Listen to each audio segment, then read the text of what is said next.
23 سالہ شہزادے سکندر نے 334 قبل مسیح میں یونان کے شہر مقدونیہ سے دنیا کو فتح کرنے کی اپنی اس مہم کا آغاز کیا۔ سکندر کی فوج میں 1,00,000 سپاہی تھے جو 10,000 میل کا سفر طے کر کے ایران کے راستے دریا سندھ کے کنارے پہنچے۔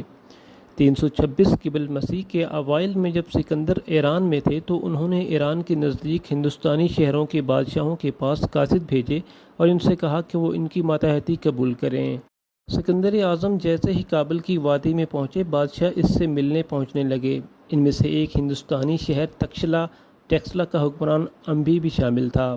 سکندر کے ساتھ اپنی وفاداری ظاہر کرنے کے لیے انہوں نے سکندر کو 65 ہاتھی کا نذرانہ پیش کیا تاکہ وہ انہیں اپنے آنے والی مہم میں استعمال کر سکیں۔ تکشلا کا بادشاہ امبی سکندر کی اتنی خاطر تواضع اس لیے کر رہا تھا کیونکہ وہ چاہتا تھا کہ سکندر اس کے دشمن پورس کے خلاف جنگ میں اس کا ساتھ دے۔ کہ اس بادشاہ نے دانستہ طور پر سکندر کے لیے ہندوستان کے دروازے کھول دیے تھے۔ اس نے سکندر کی فوج کو اناج کے ساتھ ساتھ 5,000 ہندوستانی سپاہیوں اور 65 ہاتھی بھی پیش کیے۔ ان کا ایک جنرل نوجوان بھی سکندر کے ساتھ شامل ہو گیا۔ سکندر نے تکشلا میں 2 مہینے گزارے اور وہاں کے بادشاہ کی مہمان نوازی سے لطف اندوز ہوتے رہے۔ سکندر کے سمانح نگار فلپ فری مین اپنی ایک کتاب الیگزینڈر دی گریٹ میں لکھتے ہیں، اس موڑ پر سکندر نے اپنی فوج کو 2 حصوں میں تقسیم کر دیا۔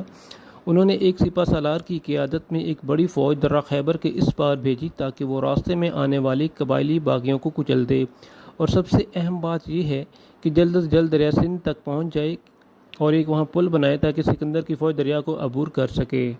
اس راستے پر بہت سے ہندوستانی بادشاہ اور انجینئر کی ایک بڑی تعداد سکندر کی فوج کے ساتھ چل رہی تھی۔ سکندر نے ایک گھماؤدار راستہ اختیار کیا اور ہندوکش کے مشرق کا رخ کیا تاکہ وہ اس طرح سے رہنے والے قبائلیوں کو کنٹرول کر سکے۔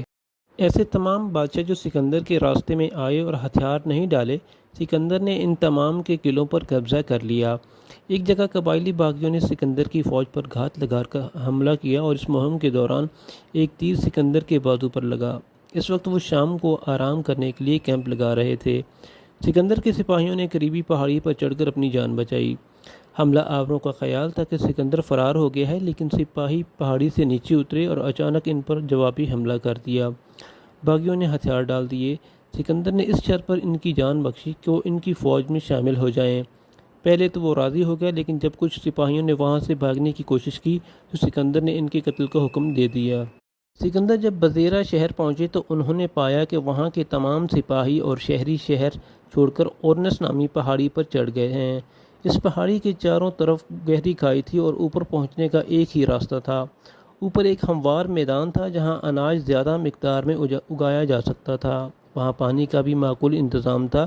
سکندر کے مقامی گائیڈ نے انہیں بتایا کہ ہرکولس بھی اس پہاڑی پر چڑھنے میں کامیاب نہ ہو سکا تھا۔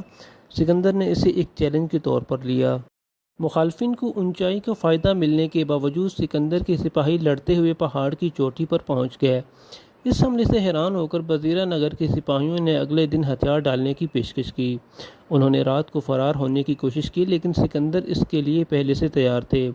انہوں نے ان پر حملہ کر دیا۔ کھائیوں میں گرنے سے کئی لوگ مر گئے۔ سکندر کی فوج کو دریا سندھ تک پہنچنے میں 20 دن لگ گئے۔ وہاں تکشلا کے بادشاہ نے دریا سندھ پر کشتیوں سے پل بنانے میں ان کی مدد کی۔ دریا سندھ کے کنارے رہنے والے لوگ جانتے تھے کہ دریا کے بہاؤ کے متوازی لکڑی کی کشتیوں کو جوڑ کر دریا پر پل بنایا جا سکتا ہے۔ سکندر کے جاسوسوں نے اطلاع دی کہ پورس کے پاس ایک بڑی فوج ہے جس میں بہت بڑے بڑے ہاتھی شامل ہیں۔ سکندر کا خیال تھا کہ وہ پورس کی فوج کو شکست دے سکتا ہے، لیکن مونسون کے شروع ہونے کی وجہ سے ایسا کرنا آسان نہیں تھا۔ سکندر کی فوج کو بارش میں لڑنے کا تجربہ ضرور تھا، لیکن انہیں شدید گرمی کا بھی سامنا تھا۔ اس لیے وہاں سے اس نے پورس کو پیغام بھیجا کہ وہ سرحد پر آئے اور ان کی اطاعت قبول کرے۔ پورس نے جواب دیا کہ وہ سکندر کی اطاعت قبول نہیں کرے گا، لیکن وہ ان سے اپنی سلطنت کی سرحد پر ملنے کو تیار ہے۔ سکندر اور ان کے سپاہی کئی دنوں تک مارچ کرتے ہوئے دریائے جہلم کے قریب پہنچ گئے۔ پورس کی فوج جہلم کی دوسری طرف تھی۔ سکندر نے دریا کے شمالی کنارے پر ڈیرا ڈالا۔ وہ ایسی جگہ تلاش میں تھے کہ جہاں سے پورس انہیں دریا پار کرتے ہوئے نہ دیکھ سکے۔ پورس کو دھوکہ دینے کے لیے انہوں نے اپنی فوج کو دریا کے کنارے بہت پیچھے بھیج دیا۔ سکندر نے اپنے سپاہیوں کو ایک جگہ نہیں رکھا، کبھی مغرب کی طرف لے جاتے اور کبھی مشرق کی طرف۔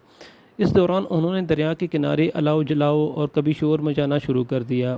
دریا کے دوسری طرف پورس کے سپاہیوں کو سکندر کے سپاہیوں کی نقل و حرکت کی عادت پڑ گئی اور انہوں نے ان پر کڑی نظر رکھنا چھوڑ دی۔ سکندر کی فوج کے برعکس پورس کی فوج ایک جگہ ہی رہی، کیونکہ ہاتھی سب سے آگے تعینات تھے اور انہیں بار بار ادھر ادھر منتقل کرنا مشکل تھا۔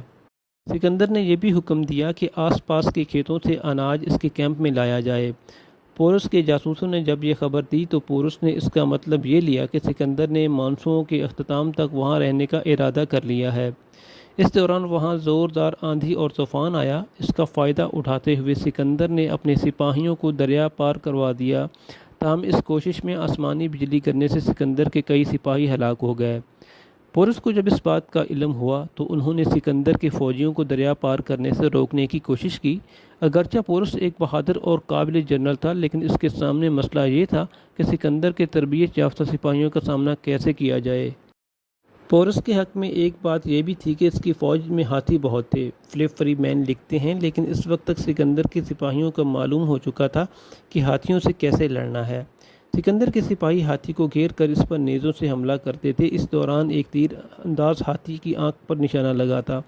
جیسے ہی ہاتھی کی آنکھ میں تیر لگتا وہ بے قابو ہو کر ادھر ادھر بھاگنے لگتا اور اپنے ہی لوگوں کو کچل ڈالتا۔ سکندر نے اپنے سپاہیوں کو پورس کے سپاہیوں کے بائیں اور دائیں طرف بھیجا اور ان سے کہا کہ وہ آگے بڑھ کر پورس کے سپاہیوں پر پیچھے سے حملہ کریں۔ اس شدید لڑائی میں دونوں طرف کے بہت سے فوجی مارے گئے اور بڑی تعداد میں دوسرے لوگ بھی مارے گئے۔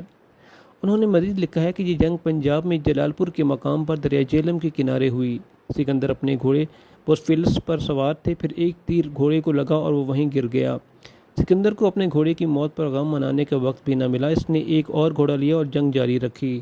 جیسے ہی پورس کے سپاہی دباؤ میں آئے، سکندر کے سپاہیوں نے پیچھے سے آ کر ان پر حملہ کر دیا اور ان کے فرار ہونے کا راستہ بند کر دیا۔ لیکن پورس ایک بہت بڑے ہاتھی پر سوار ہو کر لڑتا رہا۔ اس کی ہمت کو سراہتے ہوئے سکندر نے اسے پیغام بھیجا کہ اگر وہ ہتھیار ڈال دے تو اس کی جان بچ جائے گی۔ اس قاصد کا نام اومافس تھا۔ پورس نے اپنے نیزے سے قاصد کو مارنے کی کوشش کی، پھر سکندر نے پورس کے پاس ایک اور قاصد بھیجا۔ اس نے پورس کو ہتھیار ڈالنے پر آمادہ کیا۔ فلپ فری مین لکھتے ہیں کہ جب دونوں بادشاہوں کی ملاقات ہوئی تو پورس کے ہاتھی نے زخمی ہونے کے باوجود اسے گھٹنوں کے بل نیچے اترنے میں مدد کی۔ سکندر پورس کی 6 فٹ لمبی شخصیت سے بہت متاثر ہوا۔ پکڑے جانے کے بعد سکندر نے پورس سے پوچھا کہ ان کے ساتھ کیا سلوک کیا جائے۔ پورس نے فوراً جواب دیا کہ جو ایک بادشاہ دوسرے بادشاہ کے ساتھ کرتا ہے۔ سکندر نے پورس کو مرہم پٹی کے لیے میدان جنگ سے جانے کی اجازت دے دی۔ کچھ دنوں بعد انہوں نے نہ صرف پورس سے جیتی ہوئی سرزمین انہیں لوٹا دی، بلکہ آس پاس کی کچھ اضافی زمینیں بھی انہیں عطا کر دیں۔ سکندر کے معاونین نے اسے پسند نہیں کیا۔ اس دوران سکندر کی فوج نے اپنے مقتول سپاہیوں کی آخری رسومات ادا کیں۔ مقتول گھوڑے کی یاد میں سکندر نے میدان جنگ کے قریب ایک نئے شہر کی بنیاد رکھی اور اس کا نام اپنے گھوڑے کے نام پر بوسفیلس رکھا۔ سکندر کے سوانح نگار پلٹورک لکھتے ہیں کہ جب تک پورس لڑنے کی پوزیشن میں تھا، اس نے سکندر کا زبردست مقابلہ کیا۔ سکندر اس سے آگے گنگا کے ساحل تک جانا چاہتے تھے، لیکن ان کے سپاہی پس و پیش کا شکار تھے۔ ایک بوڑھے سپاہی نے پوری فوج کی طرف سے بات کرتے ہوئے کہا، یہ ہمارے لیے اعزاز کی بات ہے کہ ہم ہر قسم کے خطرات کا سامنا کرتے ہوئے آپ کے ساتھ یہاں تک پہنچے، لیکن اب ہم تھک چکے ہیں اور ہماری ہمت جواب دے چکی ہے۔ ہمارے بہت سے ساتھی اس دوران میدان جنگ میں ختم ہو گئے ہیں اور جو ابھی تک زندہ ہیں ان کے جسموں پر اس مہم کے نشانات موجود ہیں۔ ان کے کپڑے بھی کب کے تار تار ہو چکے ہیں۔ انہیں اب آرمر کے نیچے ایرانی اور ہندوستانی کپڑے پہننے پڑ رہے ہیں۔ اپنے والدین کو دیکھنا چاہتے ہیں اور اپنے بچوں کو دوبارہ گلے لگانا چاہتے ہیں۔ ہم چاہتے ہیں کہ ہم سب میسیڈونیا واپس چلے جائیں۔ بعد آپ ایک بار پھر نئی نسل کے ساتھ ایک اور مہم پر نکل جائیں۔ جہاں تک ہمارا تعلق ہے تو ہم اب اس سے آگے نہیں جا سکتے۔ بوڑھے سپاہی نے بات کی تو تمام سپاہیوں نے تالیاں بجا کر اس کی بات کی تائید کی، لیکن سکندر کو اس کی بات پسند نہیں آئی۔ سکندر نے غصے سے اٹھا اور اپنے خیمے کی طرف چلا گیا۔ انہوں نے 3 دن تک اپنے کسی قریبی ساتھی سے بات نہیں کی۔ وہ انتظار کرتے رہے ان کے سپاہی ان کے آس پاس آئیں اور انہیں منائیں اور معافی مانگے، لیکن اس بار کوئی ان کے پاس نہیں پہنچا۔ سکندر کو یہ ماننا پڑا کہ ان کا دریائے گنگا تک پہنچنے کا خواب کبھی پورا نہیں ہوگا۔ پھر انہوں نے اپنے تمام سپاہیوں کو جمع کیا اور اعلان کیا کہ وہ اپنے گھر واپس جا رہے ہیں۔ اس نے مشرق کی جانب ایک اداس نظر ڈالی اور اپنے ملک مقدونیہ کی طرف واپس چل پڑے۔